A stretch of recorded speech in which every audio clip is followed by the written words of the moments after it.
দর্শক, আপনারা আছেন অসময় টিভির সাথে, আর আমি রিপোর্টার কাকা।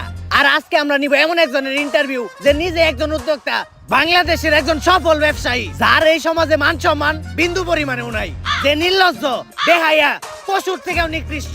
তার মানে দর্শক, আপনারা বুঝতেই পারতেছেন আমি একজন কাপড় ব্লগারের ইন্টারভিউ নিতে আসছি। তো চলেন দর্শক বৃন্দ, সেই বউ ব্যবসায়ীর বাড়ির ভিতরে ঢুকি। বাবা রে বাবা, ফেসবুকে নষ্টামি করে কত বড় বাড়ি বানাইছি। এই তোমরা কারা? আর এদিকে কই যাইতাছো? আঙ্কেল, আমরা ইন্টারভিউ নিতে যাইতাছি।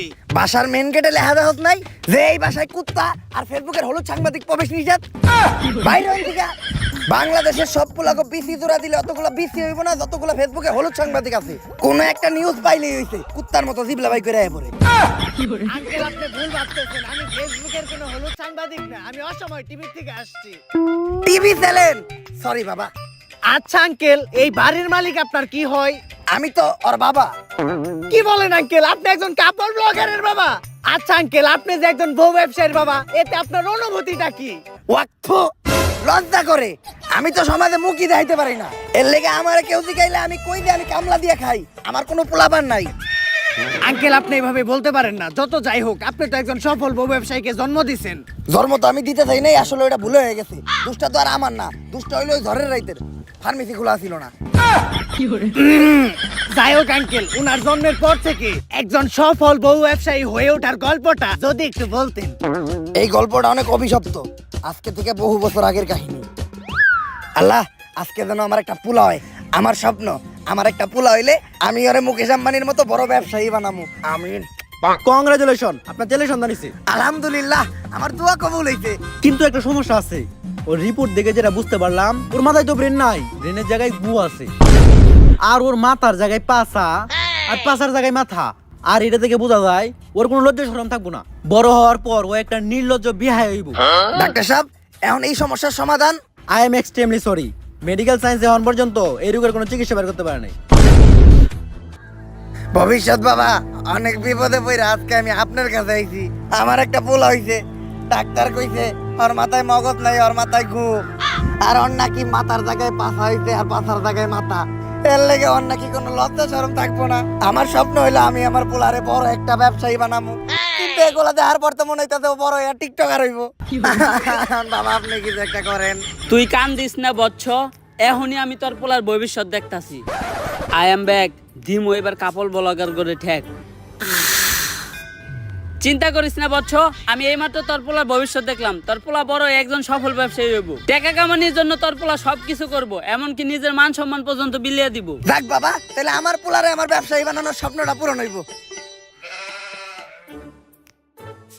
কিন্তু বাবা, আপনি তো আমার এইটা কইলেন না যে আমার পোলা বড় হয়ে কি ব্যবসা করব। বউ ব্যবসা করব। যতটুকু কইছি আমি আর কইতে পারবো না। ওরে ধর্ম দিয়ে আমি এক পাপ করছি, ওর কাহিনী কইয়ে আমি আর পাপ কামাইতে চাই না। আস্তাগফিরুল্লাহ, নাউযুবিল্লাহ। পোলাপান বলে এত খারাপ হয়? কাপড় ব্লগার কো নাম মুহে নিছি, এখন যে আবার আমার উযু করতে হইব। আস্তাগফিরুল্লাহ, নাউযুবিল্লাহ। দর্শক, একজন বউ ব্যবসায়ীর বাকি সফলতার কাহিনীটা আমরা তাদের মুখ থেকেই শুনবো। চলেন দর্শক, আমাদের মাঝখানে আছে দেশের সবচাইতে স্বনামহীন বিশিষ্ট বউ ব্যবসায়ী সম্রাট। আমাদের লজ্জা শরম নাই, তাই আমরা বউ ইচ্ছা খাই। তো ভাই, আপনি কাকে ভাবিরে তো দেখতাছি না। আমরা একটু বাইরে গেছিলাম তো, আপনার ভাবি বোরকা পরা ছিল, তাই ওরে বোরকাটা খুইলে আসতে বলছি। কারণ বোরকা পরা অবস্থায় ইন্টারভিউ দিলে ইন্টারভিউতে ভিউ কম আসবো। তো দর্শক, আমাদের ভাবি পরহেজগার মানুষ, বাইরে গেলে বোরকা পরে, পর্দা করে। আরে ওই রকম কিছু না, আসলে বোরকা ছাড়া বাইরে গেলে সবাই ওরে চিনালায়, তারপরে গালাগালি করে। ওই তো চলে আসছে। ভাবি, আপনি আমার পাশে বসলেন যে? আর এই সমস্যা নাই, আমি কাপড় ব্লগারে বউ না। ভিডিওর বিয়ের জন্য আমি যাত্রার সাথে বসতে পারি, যাইতে তাই করতে পারি। বেবি, তুমি ওনার কোলে উঠে বসো। কোলে উঠে বসলে এই ইন্টারভিউটার ভিউ আরো বেশি হইব। আরে না থাক, এত ভিড়ের দরকার নাই, আমরা ইন্টারভিউতে ফিরে যাই। তো আপনার কাছে আমার প্রথম প্রশ্ন, আপনি কিভাবে এই বউ ব্যবসা শুরু করলেন? দেন, এই বউ ব্যবসার যাত্রাটা এতটা সহজ ছিল না। আমি ছোটকাল থেকে ছিলাম একটা অকর্মা, গাধা ব্যাককল। আমার ব্রেনা ছিল আমার পুকিতে, তাই আমার দিয়ে কোনো কাজকর্ম হইতো না। যেই চাকরি করতে যাইতাম ওই জায়গায় খালি লাত্তেই খাইতাম। তাই আমি মানসিক ভাবে অনেকটা ভাঙা পড়ি। তারপরে একদিন আমি আমার প্রিয় শায়কের একটা ওয়াজ শুনলাম যে যদি তুমি কোনো মেয়েকে দেখে মানসিক শান্তি পাও, দ্যাটস ইনাফ ফর ইউ। তারপরেই আমি খুঁজে পেলাম আমার মানসিক শান্তি। আর ওরার আমার ভিতর একটা জিনিসের মিল আছে, কি জানেন? কি? আমরা দুইজনেই নির্লজ্জ বেহায়া। আর বিয়ের শুরুতে আমাদের আর্থিক অবস্থা তো এমন একটা ভালো ছিল না, আর ব্যবসা করতে তো পুঁজি লাগে, আমার কাছে ব্যবসা করার মতো পুঁজিও ছিল না। তখনই আমার মাথায় আসে একটা বিজনেস প্ল্যান, যে ব্যবসা করতে কোনো পুঁজির প্রয়োজন হয় না, শুধু একটা বউ থাকলেই চলে। আর এমনি ব্যবসায় তো লস খাওয়ার সম্ভাবনা থাকে, কিন্তু এই ব্যবসায় লস খাওয়ার কোনো চান্সই নাই, খালি সফলতা আর সফলতা। সেইটাই হচ্ছে এই বউ ব্যবসা। আর তারপর থেকেই আমরা শুরু করি এই কাপড় ব্লগ, আর আজ আমি একজন সফল বউ ব্যবসায়ী। ভাই দর্শক জানতে চাই আপনার এই সফলতার পিছনে আপনার বইয়ের অবদান কতটুকু? আরে পুরো অবদানই তো আমার বউয়ের। এই কাপড় ব্লগে সফল হইতে গেলে শুধু আপনার একার নির্লজ্জ হইলেই হইব না, আপনার বউয়েরও হইতে হইব নির্লজ্জ। বউ যত বেশি নির্লজ্জ, কাপড় ব্লগে তত বেশি ভিউ। এই যেমন ধরেন, আমি যদি এখন ওরে কই যে জামাটা খুইলা লাও, ক্যামেরার সামনে জামা খুইলা লাইবে 1 সেকেন্ডও ভাববো না। আরে বেবি এখন খুইলো না, এটা তো আমাকে ক্যামেরা না, জামা খুলবা খালি আমাকে ক্যামেরার সামনে, ভিউ বেশি হইব। আমাকে লজ্জা শরম নাই, তাই আমরা বউ ইচ্ছা খাই। তো ভাই আমরা শুনেছি কিছুদিন আগে ভুলবশত আপনাদের একটি লিঙ্ক ভাইরাল হয়েছিল, এই বিষয়ে যদি কিছু বলতেন। ভাই আজকে আপনার একটা গোপন কথা কই, লিঙ্কটা তো ভুলে ভাইরাল হয় নাই, ওই লিঙ্কটা আমরা দুইজন মিলে ইচ্ছা করে ভাইরাল করছি, তাই না বেবি? বেবি দুইজনে ভিডিওতে এত নষ্ট আমি করলাম, ভিডিওর ভিউ বাড়ানোর জন্য নির্লজ্জের সর্বনিম্ন স্তরে নেমে গেলাম, তারপরেও তো ভিডিওর ভিউ বাড়তাছে না। আমা করে কেউ চিনে না, আমগো কোনো টাকা ইনকাম হয় না, অভাবের সংসার, দিন আনি রাত খাই, এইভাবে আর কতদিন চলবো? বেবি একটা জিনিস খেয়াল করছো, ইদানিং কিন্তু লিঙ্ক ভাইরাল হয়, আর যাদের লিঙ্ক ভাইরাল হয় লিঙ্কের সাথে সাথে কিন্তু তারাও ভাইরাল হয়ে যায়। আর ভাইরাল মানে ফেসবুকে মিলিয়ন মিলিয়ন ভিউ, আর ভিউ মানে টাকা। তো কি বলো তুমি আমি মিলে যে মোবাইল দিয়ে একটা দুষ্ট ভিডিও রেকর্ড করছিলাম, ওটা ভাইরাল করে দেই?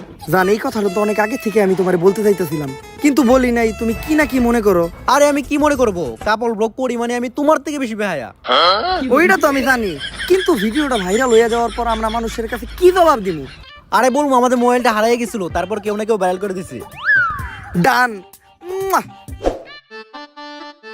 বেবি আমাদের লিঙ্ক তো ভাইরাল হয়ে গেছে, আর লিঙ্ক ভাইরাল হওয়ার পর আমাদের ফেসবুকের প্রত্যেকটা ভিডিওতে মিলিয়ন মিলিয়ন ভিউ, আর আমাদের ফ্যান ফলোয়ারও কমেন্ট করতেছে। দেখি কি কমেন্ট করছে। আপনাদের এই ভিডিওটা ভালো লাগছে, এরপরের লিংকের জন্য অপেক্ষায় রইলাম। ওইদিকে দেখবো সবাই আমাদের খেলা, আর এইদিকে চলবো আমাদের পেজে লাইক আর ভিউ এর মেলা। এইটাই তাহলে আসল কাহিনী।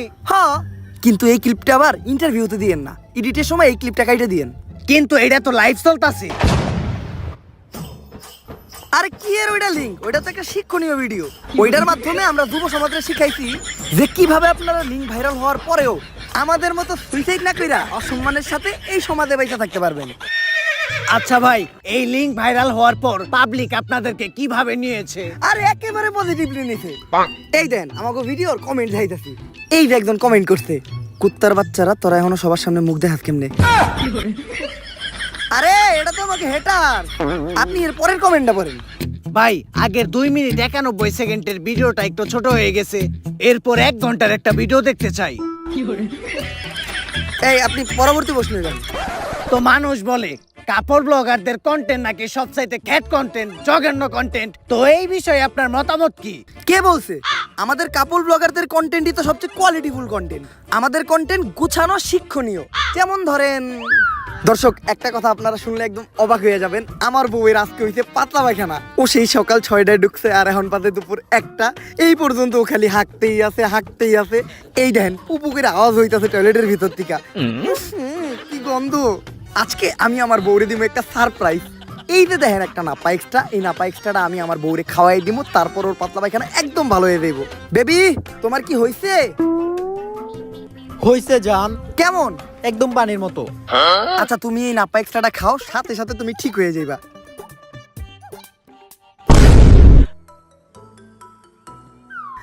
কাম হয়ে গেছে, সারপ্রাইজ। আপনারা ভাবতেছেন যে অজ্ঞান হয়ে পইরা গেল কে, আসলে ও অজ্ঞান হয়ে পইরা দেয় নাই। এই প্যাকেটে নাপা এক্সট্রার বদলে ছিল একটা ঘুমের ওষুধ, এইটা ছিল আপনাদের জন্য একটা সারপ্রাইজ। এখন এই ঘুমের ওষুধ খাওয়ার পর ও আরামে ঘুমাইবো, আর ঘুমানোর পর মানুষের টয়লেটে যাওয়ার কোনো চিন্তা থাকে না, তাই ওর পাতলা পায়খানা একদম সমাধান। এই ভিডিওটা যদি ভালো লাগে ফটাফট লাইক, কমেন্ট আর ফলো দিয়ে দেন পেজটা। আসলে আপনাদের কন্টেন্ট অনেক কোয়ালিটিফুল, বুঝি না মানুষ সহ্য করে কেমনে। এই আপনি পরবর্তী প্রশ্ন করেন। আচ্ছা ভাই, আমি যতটুকু শুনেছি আপনাদের প্রত্যেকটি কন্টেন্টই নাকি স্ক্রিপ্টেড, এই কথাটা কতটুকু সত্য? এইটা একদম ভুল কথা। আমরা কোনো স্ক্রিপ্টেড ভিডিওই বানাই না। দৈনন্দিন জীবনে আমাদের সাথে যা ঘটে ওইটাই আমরা ভিডিওর মাধ্যমে তুইলা ধরি। যেমন ধরেন একদিন আমার বউয়ের পশ্চাৎদেশে একটা গুটা হইছিল। গাইস, আপনাদের ভাবির জন্য আপনারা সবাই দোয়া করবেন। আপনাদের ভাবির পশ্চাৎদেশে একটা গুটা হইতে। এই আমার গুটা তো অনেকদিন আগে ভালো হয়ে গেছে গা। আরে ভিডিও বানাইতাছি। ও ব্যথা, আমারে বাঁচাও। এই দেখেন, আপনাদের ভাবি ব্যথায় কাতরাইতাছে। প্রথমে গোটাটা এত ঢুকছিল, তারপরে বড় হইতে হইতে এত বড় হইছে। আপনারা যারা আপনাদের ভাবির পশ্চাৎদেশের গোটাটা দেখতে চান তারা 1000 কমেন্ট করেন। 1000 কমেন্ট হইলে আমি আপনাদের ভাবির পশ্চাৎদেশের গোটাটা দেখাবো। আর গোটাটা এতই ভয়াবহ রূপ নিতে, এই যে দেন আপনাদের ভাবির পশ্চাৎদেশের নিচে একটু আরামের জন্য পালিশ দিতে হইতে। ও ঠিক মতো বইতে পারে না, ঠিক মতো পশ্চাৎদেশটা কোনো জায়গায় রেখে শুইতেও পারে না।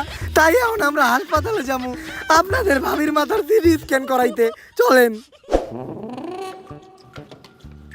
ডাক্তার সাহেব, রিপোর্ট ঠিক আছে তো? আমার বউয়ের বড় কোনো সমস্যা হয়নি তো? আরে না, তেমন কিছু হয় না। দেখবেন ডাক্তার কি কইলো? ওই গুটাটা ভাইটা ওই জায়গায় ইনফেকশন ছড়াইতে, আর ওই ইনফেকশন থেকে আমার বউয়ের ক্যান্সার হইতে। এখন আমি কি নিয়ে বাঁচবো? আরে কি এর ক্যান্সার? ছোট্ট একটা গোটা হয়েছিল, মলম লাগিয়ে দিছি, সেরে গেছে গা। আরে ভিডিওতে মারাত্মক কিছু কইতে হইব। মারাত্মক কিছু না কইলে ভিডিওতে ভিউ হইব না। আর ভিডিওতে ভিউ না হইলে আপনার ফিস দিমু কেমনে? আপনার ফিসের টিয়াটা তো অন্তত এই ভিডিও থেকে উঠাইতে হইব। আচ্ছা ডাক্তার, আমার বউয়ের কি কোনো মৃত্যু ঝুঁকি আছে? আরে না। দেখছেন আপনারা ডাক্তার কি কইলো? আমার বউ নাকি এই ক্যান্সারে মাত্র 2 দিনের ভিতরে মইরা যাইব। আপনারা সবাই আমার বউয়ের জন্য দোয়া করেন, আমার বউয়ের সাথে কিছু না হয়। কারণ আমার বউয়ের কিছু হইলে আমার বউ ব্যবসা বন্ধ হয়ে যাইব গা। এই কে রাসস, আমার হাসপাতালের সামনে একটা সাইনবোর্ড লাগা যে কাপল ব্লগার প্রবেশ নিষেধ। আসলেই কন্টেন্ট গুলো বাস্তব জীবন থেকে নেওয়া। পরবর্তী প্রশ্ন, আপনাদের মতো কাপড় ব্লগাররা নাকি ভিডিওর মাধ্যমে সমাজে অশ্লীলতা ছড়ায়, এই বিষয়টা কতখানি সত্য? এইটা পুরোপুরি সত্য। আমরা অশ্লীলতা ছড়াই, কারণ অশ্লীলতা মানেই ভিউ, ভিউ মানেই টাকা, টাকা মানেই ব্যবসা। আমরা কাপল ব্লগার, আমাদের কোনো লজ্জা শরম নাই, তাই আমরা বউ ইচ্ছা খাই। আর দোষ যে আমাদের একার বিষয়টা এমনও না। মানুষ অশ্লীলতা দেখে তাই আমরা অশ্লীলতা করি। এই যেমন ধরেন আপনি এই ইন্টারভিউর টাইটেল দিলেন, ভাই আর ভাবির ইন্টারভিউ নিলাম, তাইলে এই ইন্টারভিউতে তেমন একটা ভিউ হইব না। কিন্তু আপনি যদি এই ইন্টারভিউতে টাইটেল দেন যে ইন্টারভিউ নেওয়ার সময় ভাই ভাবিকে দিল, তাইলে মিলিয়ন মিলিয়ন ভিউ। দিল মানে কি দিল? ভাই ভাবিকে সাদিয়ে দিল। বুঝি না, মানুষ করে সহ্য করে কেমনে? পরবর্তী প্রশ্ন, মানুষ বলে আপনাদের মতো কাপড় ব্লগারদের নাকি পার্সোনাল লাইফ বলতে কিছু নাই, আপনারা সামান্য ভিডিওর ভিউয়ের জন্য নাকি ছবি দেখান, এই বিষয়টা কেমনে কি? এইটার সাথে আমি একদমই একমত হইতে পারলাম না। কারণ আমরা স্বামী স্ত্রীর পার্সোনাল লাইফ কখনো ভিডিওতে আনি না। যেমন আপনি যদি আমার কন্টেন্ট গুলা দেখেন, গাইস আপনারা জানতেন যে এতদিন আমি আরো প্রেম করতাম, বাট ফাইনালি আমরা কইরা ফেলতে হলো বিয়া। আর আজকে হবে আমাদের বাসর রাত। আর বাসর রাতের ভিডিও আমরা কাপল ব্লগাররা আপলোড দিতে পারি না, কারণ আপলোড দিলেই ফেসবুক ডিলিট করে দেয়। যার জন্য আমরা অডিও আপলোড দিয়ে দিমু, অডিওটা শুই নেই, আপনারা ভিডিওর মজা নিয়ে নিবেন। আর আপনারা হয়তো ভাবতেছেন যে আজকে বাসর রাত, তারপরেও কেন খাট সাজাইনি? খাট সাজাই লাভ কি? নষ্ট হইতে করে লামু। গতকালকের ভিডিওতে আপনারা দেখছেন যে আমার আর আপনাদের ভাবির ছিল হইলো বাসর রাত, আর আজকে আপনাদের ভাবি 1 মাসের প্রেগনেন্ট। আপনারা ভাবতেছেন যে এটা কেমনে হইলো? আমিও জানি না এটা কেমনে হইলো। আমিও বাসর রাইতে জানতে পারছি যে ও প্রেগনেন্ট। এখন কি করার? আমি যেহেতু বেহায়া হয়েছে, আমার বউ তো আমার মতো বেহায়া হইব। আর এখন আমি শিলারে নিয়ে মেডিকেলে যাবো আলট্রাসাউন্ড করাইতে। আর এই ভিডিওতে যদি 1000 কমেন্ট হয় তাহলে আমি আপনাদেরকে জানাবো এই বাচ্চার বাবা কেডা। গাইস, এখন আপনাদের ভাবি হলো 3 মাসের অন্তঃসত্ত্বা। আর আপনারা জানেন যখন মহিলারা প্রেগনেন্ট থাকে তখন তাদের পুষ্টিকর খাবার খাওয়াইতে হয়। তাই আমি ওর জন্য নিয়ে আসছি আপেল আর আঙ্গুর। কিন্তু আমি এটা ওরে খাওয়াবো না, কারণ এইটা খাওয়াইলে পেটে থাকা সন্তান পুষ্টি পাইবো। আর পুষ্টি পাইলে ওই সন্তানের মাথায় বুদ্ধি হইব। আর কোনো বুদ্ধিমান ব্যক্তি কখনো কাপড় ব্লক করে না। আর ওরে তো আমি বড় হওয়ার পর বউ সেই বানাবো, তাই এগুলো আমি খেয়ালাই। আর এখন আপনাদের ভাবির চলতেছে হইলো 8 মাস। আর এই টাইমে মহিলাদের বিশেষ খেয়াল রাখা দরকার। এই অবস্থায় ওয়াশরুমে যাওয়ার সময় তারা পা পিছলা পইরাও যাইতে পারে। আর পইরা যাওয়ার পর নবজাতকের ক্ষয়ক্ষতি হইব। তাই আপনাদের করণীয় কি? এই টাইম থেকে আপনার ওয়াইফরে আপনারা ওয়াশরুমে বন্দি রাখবেন। আর ওয়াশরুমে বন্দি রাখলে ওয়াশরুমে যাওয়ার চিন্তাও নাই, পইরা যাওয়ার চিন্তাও নাই। কিন্তু খাইবো আর ঘুমাইবো কই, এটা তো ভাইবা দেখি নাই। আরে কাপড় ব্লগার আমি, বুদ্ধিতে মাথায় একটু কমই থাকবো, এইটাতে মজা নেওয়ার কিছু নাই। আপনাদের জন্য একটা ইন্টারেস্টিং দুঃখের খবর আছে। আপনাদের ভাবি সিঁড়ি থেকে পড়ে যাওয়ার পর বাচ্চাটা সিঁড়ি থেকে ধাক্কা মেরে ফালাইও দিছি আমি। কারণ ভিডিওর ভিউ বেশি হইবে এই নিউজটা দিলে। কি কমেন্টে গালি দিবেন দেন, সমস্যা নাই, কারণ আমাকে তো কোনো লজ্জা শরমই নাই। আসলে আপনাদের কন্টেন্টে পার্সোনাল বিষয় বলতে কিছু নাই। পরবর্তী প্রশ্ন, এই যে কাপড় ব্লগাররা জঘন্য কন্টেন্ট বানায়, এরপরেও কি তাদের কোনো ভক্তবৃন্দ আছে? অবশ্যই আছে, আমাকে কাপড় ব্লগার কই তো সব অন্ধভক্ত। অন্ধ না হইলে তো আর কাপড় ব্লগার কো ভক্ত আর কথা না। এই দেখেন, কথা কইতে না কইতেই আমার এক অন্ধভক্ত ফোন দিয়া লাইছে। কলটা রিসিভ করে স্পিকারে দেন ভাই, লাইভে আমরাও তারে কয়েকটা প্রশ্ন করি। ভাই আপনি এখন কোথা থেকে বলতেছেন? আমি তো টয়লেট থেকে বলতাছি। এইটা কি এর আওয়াজ হইতাছে ভাই? ভাই কথা কইেন না, কাপল ব্লগার কো কন্টেন্ট করতেছে। ওইরা গেছে। আচ্ছা ভাই, আপনি কি প্রতিদিনই কাপড় ব্লগ দেখেন? প্রতিদিনই দেখি, তা সকাল রাত্রে 2 বেলা। খালি সকাল আর রাত্রে কে? কারণ সকাল আর রাত্রে আমি টয়লেটে যাই, আর টয়লেটে যাই আমি কাপল ব্লগ দেখি। কারণ কাপল ব্লগ না দেখলে আমার আগা ক্লিয়ার হয় না। এই যে এখনো আমি টয়লেটে কাপল ব্লগ দেখতেছিলাম। আচ্ছা ভাই, আপনি কি কাপড় ব্লগ দেখে শুধু কি আগাই ক্লিয়ার করেন নাকি অন্য কিছু করেন? এইটা ভাই ভালো প্রশ্ন করছেন। এখন তো বিয়ে হয়ে গেছে, এখন শুধু আগাটাই ক্লিয়ার করি। যখন সিঙ্গেল ছিলাম তখন কাপল ব্লগ দেখে বাম হাতের কাজটা চালাইতাম। যে ভিডিও বানায় তারা দেখলেই খারায় যায়, মানে গায়ের পশম। দেন একটু ভাবির কাছে দেন। এই নাও। হ্যালো ভাবি বিগ ফ্যান। কিন্তু ভাবি ইদানিং কি ভিডিও বানাইতেছেন দেখে তো আগের মতো ফিল পাই না। আরে আমরা তো চাই সব দেখা যাইতে, কিন্তু ফেসবুক তো ভিডিও রিমুভ করে দেয়। আরে চিন্তার কোনো কারণ নাই, সামনে আমরা কাপড় ব্লগাররা ডাইরেক্ট ওয়েবসাইটে খুলবো, আর ঢুকতে ভিপিএনও লাগবো না। অপেক্ষা রইলাম, তাইলে এখন রাখি, কারণ কাপল ব্লগ দেখে আমার বাকি আগাটা ক্লিয়ার করা লাগবো। আপনি পরবর্তী প্রশ্নে যান।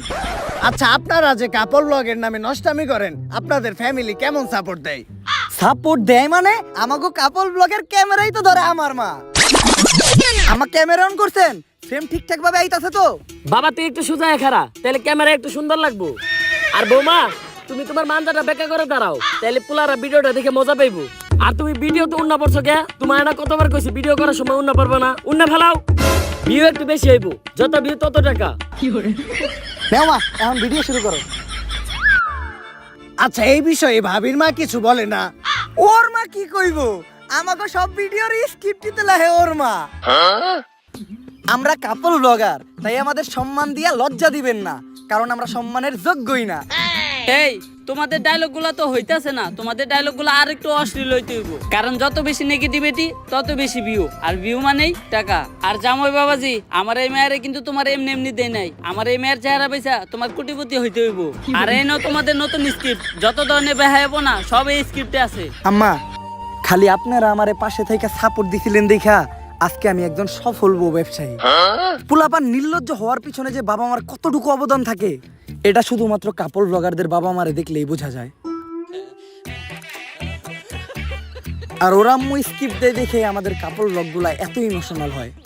আমিও তো একবার কাপড় ব্লগ দেখছিলাম, এত ইমোশনাল, একদম পানি বের হয়ে যায়, কিন্তু চোখ দিয়ে না। তাইলে কোন দিয়া কাকা? ওইটা তোমার কাকিরে যায় জিগাইও। আচ্ছা, পরবর্তী প্রশ্ন। এই যে বউ ব্যবসা করে আপনি এত সফল, তো কোথাও গেলে কাপড় ব্লগার হিসেবে মানুষ আপনাকে কেমন সম্মান দেয়? সম্মান তো প্রচুর দেয়, তাই না বেবি? প্রচুর। আজকে আমি আর আপনাদের ভাবি আসছি হইলো একটা লাইব্রেরিতে, আর লাইব্রেরিতে থাকে হইলো বই। বই মানেই শিক্ষা, আর যেই শিক্ষার অভাবেই আজকে আমরা কাপল ব্লগার। আর এই লাইব্রেরিটা আমি আর আপনার ভাবি কিনা নিমু, কারণ একটাই, আপনাদের সবার মাঝখানে শিক্ষা ছড়াই দেওয়া, যাতে ভবিষ্যতে আপনারা শিক্ষিত হইয়া শিক্ষারে কাজে লাগায় কোনো চাকরি বাকরি করে খাইতে পারেন, আমার মতো যাতে বউ ইচ্ছা না খাইতে হয়। আর এই লাইব্রেরিটা অনেকদিন ধরে বন্ধ ছিল, যার কারণে এই লাইব্রেরিটা হয়ে আছে অনেক নোংরা এবং আবর্জনা যুক্ত, একদম আমাদের কাপল ব্লগারদের ব্রেইনের মতো। তাই চলো যান আমরা আগে লাইব্রেরিটা পরিষ্কার করি। তার আগে আসেন লাইব্রেরির মালিকের সাথে একবার কথা বলি। তো ভাই, এই লাইব্রেরিটা আপনি কত টাকায় বেচবেন? আমি তো কোনো কাপল ব্লগারের কথা আমার লাইব্রেরি বেচুম না। কেন ভাই, বোর্ডে লেখা বরস নাই? কুত্তা হলেও চলবে, কিন্তু কাপল ব্লগার প্রবেশ নিষেধ। একবার খালি আমার লাইব্রেরিতে একটা কাপল ব্লগার ঢুকছিল, তারপর থেকে আমি আমার লাইব্রেরি বন্ধ করে দিছি। আর তোরা ভাবছো তোর কাছে আমি লাইব্রেরি বেচমু? নির্লজ্জ বেহায়, বাইরে আনতে। আসলে সমাজে কাপড় ব্লগারদের প্রচুর সম্মান, সম্মানের ঠেলায় কোথাও যাইতেই পারে না, খালি গুতা খায়। পরবর্তী প্রশ্ন।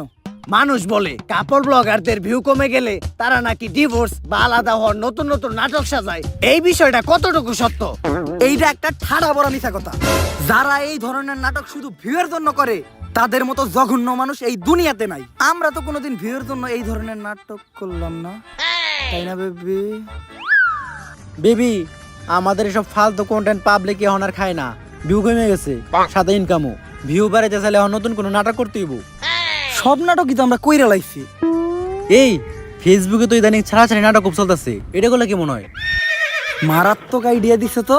গুরুজনরা কইছিল প্রত্যেকটা সফল পুরুষের পিছেই একটা নারীর হাত থাকে। তুমি তার প্রমাণ। তোমার মতো একটা বউ ঘরে থাকলে বউ ব্যবসায় উন্নতি আর উন্নতি। তাহলে চলো নাটকটা শুরু করি। মুয়া! আমার সাথে আপনাদের ভাবি শিলা চিট করছে। আমি থাকা অবস্থায় কালকে রাত্রে ও আরেকজনের সাথে ঘুমাইছে। কার সাথে ঘুমাইছে জানেন? একটা কোল বালিশের সাথে ঘুমাইছে। এই দেখেন, একটা নির্লজ্জের মতো আমার সামনে কোল বালিশে জড়াই ধরে ঘুমাই আছে। তোর সাথে সম্পর্ক হইরাম না, সম্পর্ক হইরাম না তোর সাথে। গাইস, একটু আগে আপনারা ভিডিওতে তো দেখলেন সম্রাট আমার মায়ের একবারে বস খেলাইছে, আর দেখেন আমার কি অবস্থা করছে। আর আমিও টয়লেটে দাঁড়িয়ে লাইভ করতেছি, কারণ সম্রাট আমার থেকে ফেসবুক পেজ সব কিছু নিয়ে গেছে। আপনারা এর একটা বিচার করুন। বেবি, তোমার লাইভ করা শেষ হয়েছে? আমাকে এই নাটকের পর তো আমরা পুরা ট্রেন্ডিং এ পড়ছি। কিন্তু মানুষ তো গালিও দিতেছে। গালি দেখ, ভিউ তো হইতাছে, ভিউ থেকে টাকাও তো হইতাছে। এই ট্রেন্ড থেকে যখন আবার আমরা নাইমা যাবো, তখন আবার আমরা মিল হয়ে যাবো, ওইটার ভিডিও করবো, তখন আবারও আমরা আলোচনায় এসে করবো। টেকাই টেকা। আর আরেকটা বিষয় খেলে আপনারই কই, আমরা ডিভোর্সের নাটক করবো কেমনে? আমরা তো বিয়েই করি নাই। লাইভ চলতাছে। কিছু কই নাই আমরা। এই পরবর্তী প্রশ্ন। এইটাই শেষ প্রশ্ন, আর এই প্রশ্নটা শুধু আমার না, পুরো বাংলাদেশে। এই যে কাপড় ব্লগ করে আপনারা এত গালাগালি খান, সমাজের মানুষের কাছে এত অপমানিত হন, অসম্মানিত হন, তারপরেও কি আপনারা সুখী? অবশ্যই সুখী। আমার তো মনে হয় এই দুনিয়াতে আমাদের মতো সুখী অন্য কেউ নাই। দর্শক, এদের দেখলেই বোঝা যায় এই দুনিয়াতে তারাই সবচাইতে বেশি সুখী, যাদের কোনো লজ্জা শরম নাই, নির্লজ্জ। আজকের ইন্টারভিউটা এই পর্যন্তই। সবাই দোয়া করবেন ভাই আর ভাবির জন্য, যাতে তাদের বউ ব্যবসায় আরো উন্নতি ঘটে। দেখা হবে পরবর্তী কোন ইন্টারভিউতে। অসময় টিভি থেকে আমি রিপোর্টার কাকা। ভাই, লাস্ট একটা কথা, আমরা কাপল ব্লগার, আমাকে লজ্জা শরম নাই, তাই আমরা বহু ইচ্ছা খাই। ক্যামেরা ট্যামেরা ঠিক মতো গুছাইছ তো? হ কাকা। লেরের ইন্টারভিউ নিলাম, কাপড় ব্লগার গো ফালতু পেশাল হই না, কান ভেড়ে রক্ত বের হইতাছে। এখন যে কানে ডাক্তার দেখাইতে হইব। কাকা, একটা সুসংবাদও আছে, আপনার প্রমোশন হইছে। যাই, এখন অন্তত কানের চিকিৎসার খরচটা উঠবো। আর কাকা, আমাকে অসময় টিভি আপনার ইন্টারভিউ খুবই খুশি, তাই তারা নেক্সট ইন্টারভিউর জন্য আপনারে বাংলাদেশের একজন বিখ্যাত টয়লেট ব্লগারের কাছে পাঠাইবো। লেরের রিপোর্টারের চাকরি করুম না। কেন কাকা? ওইটা তোর কাকিরে যাইছি গেছ। ला भोसड़ी के बेटे बेटे बेटे मौज कर दी, मौज कर दी वाह बेटे वाह। সো গাইস, ভিডিওটা কেমন ছিল? যদি এই ভিডিওটা আপনাদের কাছে ভালো লেগে থাকে তাহলে ফটাফট এই ভিডিওতে একটা লাইক, কমেন্ট, শেয়ার আর এই চ্যানেলটাতে একটা সাবস্ক্রাইব করে দেন। আর এই ভিডিওটার কোন পার্টটা আপনাদের কাছে সবচেয়ে বেস্ট লাগছে ওইটাও কমেন্ট করে জানান। আর এই ভিডিওতে কিন্তু আপনাদের জন্য দুইটা চ্যালেঞ্জ আছে। চ্যালেঞ্জ নাম্বার 1 হলো, এই ভিডিওতে যদি 24 ঘন্টার ভিতর আপনারা 1 লাখ কমেন্ট করে দিতে পারেন তাইলে কিন্তু আমি এই ভিডিওর পার্ট 2 দিমু। আর যদি এই ভিডিওতে 24 ঘন্টার ভিতর 2 লাখ কমেন্ট করে দিতে পারেন তাইলে আমি একটা ইন্টারভিউ নিমু একটা টয়লেট ব্লগারের। এখন চয়েস আপনাদের কাছে, আপনারা কোন ভিডিওটা চান। আমি জানি 2 লাখ কমেন্ট অনেক বেশি কমেন্ট, এটা একদম অসম্ভব। তারপর আপনারা যদি ইন্টারভিউ অফার টয়লেট ব্লগার চান তাইলে 2 লাখ কমেন্ট করেন। যদি 2 লাখ কমেন্ট হয়ে যায় তাহলে আবারও ধামাকা হবে। সো আজকে আর কথা বলবো না, চ্যালেঞ্জ দিয়ে গেলাম, চ্যালেঞ্জটা কমপ্লিট করেন। দেখা হবে নেক্সট ভিডিওতে। আল্লাহ হাফেজ।